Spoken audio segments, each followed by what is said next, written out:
This video is sponsored by Clip Studio Paint. You can try the app for free by going at clipstudio.net/en or by clicking the link at the description below. So quite a few people have been asking me what art program I'm using. It's in the description of all of my videos and my YouTube page. It's Clip Studio Paint, and I've been using it for like a year and a half now. And it's really good. It's fairly intuitive and easy to use regardless of your skill level in digital art, and they have a lot of convenient extra features. So I'll be showing off a little bit of my process when painting, as well as some of the features that I really like in this art program. So the first thing is starting a new file, which should be straightforward. It's up here. As for the canvas size, for portraits, I usually work with 8 by 10 inches with 300 dpi. If you want to record your process for a time-lapse video, so you can put it on TikTok with annoying music on it, you can tick this box here, and you can get the video file later here. Alright? Moving on with the workspace, this is the default one. You have the basics like the tool tab, the layer tab, there's also a color wheel, and a navigator, which shows you a thumbnail version of your drawing in real time. It's very useful when you're zoomed in and you want to check the composition. You can also rotate and flip the canvas around using the buttons here.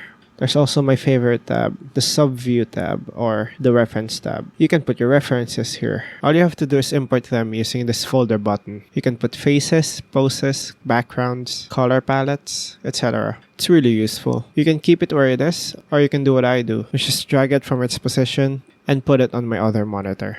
Oh yeah, and if you need poses for reference, Clip Studio Paint has a very nifty tool you can use, which would be the 3D models they have. You can access it from the Material tab right here, and there's already a bunch of poses available right off the bat. All you have to do is drag it to the canvas. You'll be able to rotate it and change its pose however you like.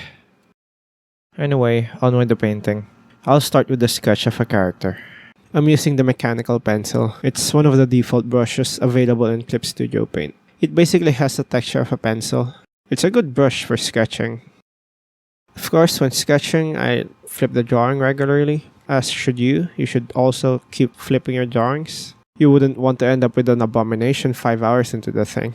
There's no hotkey for flipping canvas horizontally, but you can assign one in the shortcut settings. I had my shortcut set to Q. Or you can just use the navigator.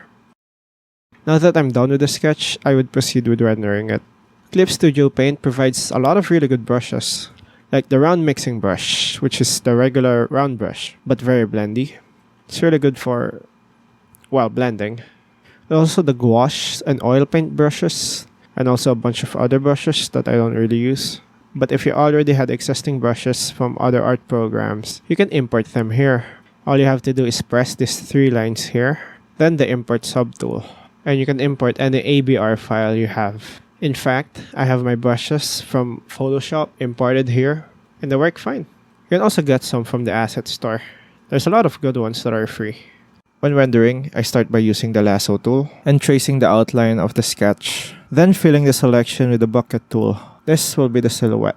And then on upper layers, I'm going to make smaller shapes for the hair, clothing, eyes, etc. And then clipping them to the silhouette below. These layers are basically in shadow, or more accurately, they're being lit by the ambient light. Then I'm going to make another layer for the direct lighting and the bounce light.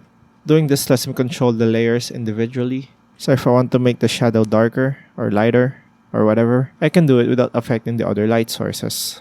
My favorite way to do it is by going to Edit, Tonal Correction, and then Tone Curve. This lets me control the RGB values of each layer. I can make the layer look brighter or darker, make the darker parts more red, make the lighter parts less blue, or whatever else I want. Anyway, after I'm happy with the colors that's already in the canvas, I would merge them into one layer and then paint over the entire thing. This is probably the most time-consuming part of the process, which is painting the details. And one tool I like to use and abuse for this stage is the Liquify Tool. This is what it does. So yeah, it's really convenient because you don't have to use the lasso tool to move things around. You can just move them around with Liquify. If the eyes are misaligned, you can fix that. The nose is a bit too big, you can fix that. You want the lips to be bigger, you can fix that. It's just a really convenient tool. So yeah, this drawing is pretty much done. But as a finishing touch, what I like to do is making another layer on top of it, setting the blending mode to glow dodge, clipping it to the layer below, choosing a warm, saturated color, then brushing over the entire thing with an airbrush. And then I'll adjust the opacity until I get the result that I want. I don't do it every time, but it's a good way to make the entire painting pop. So yeah, that's pretty much it. Thank you to Clip Studio Paint for sponsoring this video. I really like this program, and if you can afford it, I absolutely recommend it. Anyway, goodbye.